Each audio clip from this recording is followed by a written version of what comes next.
Join the movement. Go all electric with Pure Electric.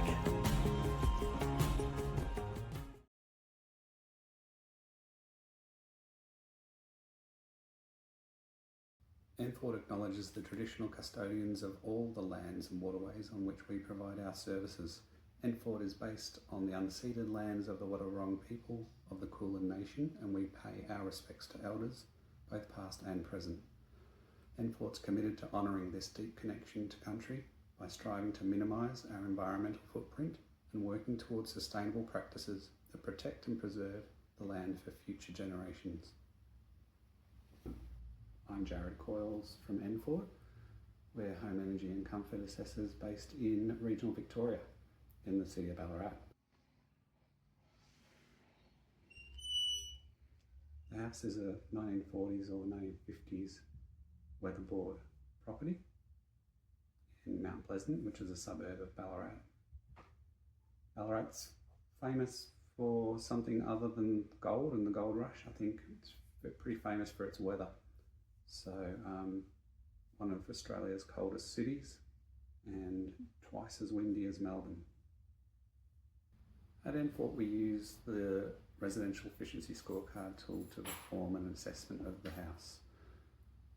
To achieve that we measure every room in the house and every window, right down to basically the thickness of your curtains and blinds. We're then looking at your ceiling insulation, wall insulation, underfloor insulation, and those measures, draughts and gaps and cracks, etc. We then tell the system where you live, so it has the climate data for the region, and it simulates the house running through all the seasons to determine how much energy it will require to maintain comfort in the home. So your fixed appliance efficiency levels and age. And we also plug in solar PV as well. All of that's calculated and a star rating generated, which is much like an appliance, is a reflection of the cost efficiency, I suppose, of running the home. But importantly, it also teases out the thermal metrics of the home, so hot weather comfort and cold weather comfort ratings. For the purple house, the house scored 5.6 stars out of a possible 8 before solar was applied and before any of the upgrades were applied. But importantly, it only achieved 1 out of 5 for the hot weather comfort and 2 out of 5 for the cold weather comfort scale, that thermal metric. So the core of what we implemented was a raft of insulation solutions. So in this case, we found there was about 40 mil of rock wool. So it's a blow-in rock wool insulation material in the ceiling. We decided to have blow-in material added, which is a blow-in glass fibre material, and that allowed us R5.5 as a result. We also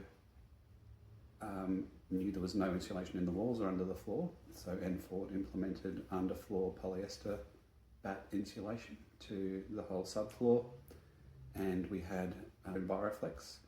They did the weatherboards, so they blow in the insulation.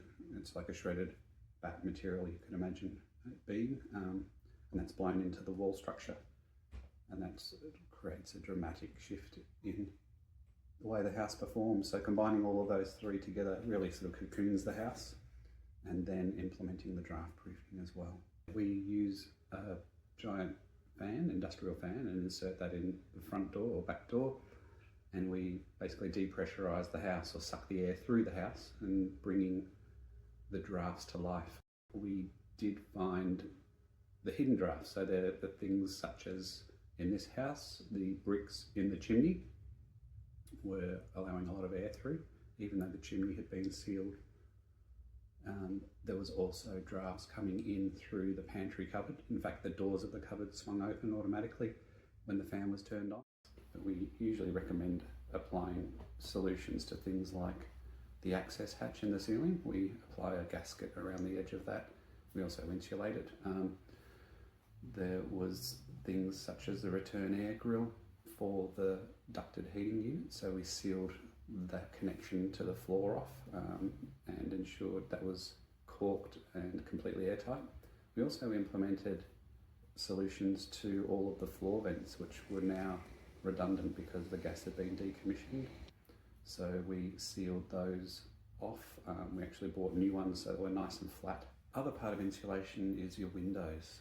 In this case they're single glazed, but the client had already implemented some amazing thermal window coverings in the form of heavy drapes with pelmets. We recommended double cell honeycomb blinds or cellular blinds, so they've got a double chamber.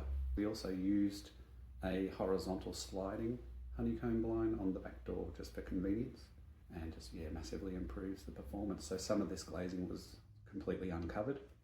In terms of fixed appliances, we knew we were moving away from gas, so getting rid of the ducted central heating unit was a core part of the plan. The client already had a relatively small split system in the lounge, which has only been used for cooling previously, but we had a sense that this would actually be large enough to heat the entire home. The unit, I believe, is only a 5 kilowatt unit, and it has been successfully used to heat the home. So we've gone from what might have been a 25 kilowatt gas ducted system down to one single 5 kilowatt split system. We also implemented a DC fan in the lounge room to help just gently de-stratify the air. It's quite large, high ceilings, and then also that can be used to push the air further through the house when you're not actually in that zone. The hot water unit was an older gas storage type, so it made a lot of sense to move across to the heat pump hot water service, which was implemented as well, and that has the built-in timer, so we can time that to run when peak solar production is occurring for almost free hot water. The combination of the thermal improvements to the structure of the building and the draft proofing and that reduction of somewhere in the vicinity of 80 to 85% heating energy demand, we've now got the opportunity to turn the whole house into a thermal battery.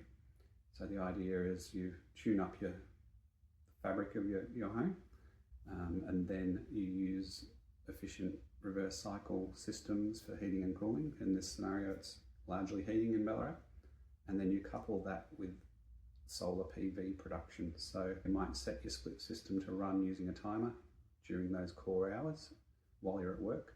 It's charging the house up like a battery, charging it with heat and thermal energy, so that when you get home, the house is already toasty. It's actually soaked into the objects within the house, and has the propensity to hold on to that heat for later into the evening. The upgrade pathway for this home showed we could achieve 3 bars on the hot scale and the full 5 out of 5 bars thermal comfort for cold weather, and this also achieved a 10-star rating at that point. So you could see there was an 86% reduction in the heating energy demand for the home, so it's a massive change to the way the house performs, and that bang for buck in terms of implementing all of this and massively reducing your heating bills, which is the dominant cost in this climate, but also massively improving your comfort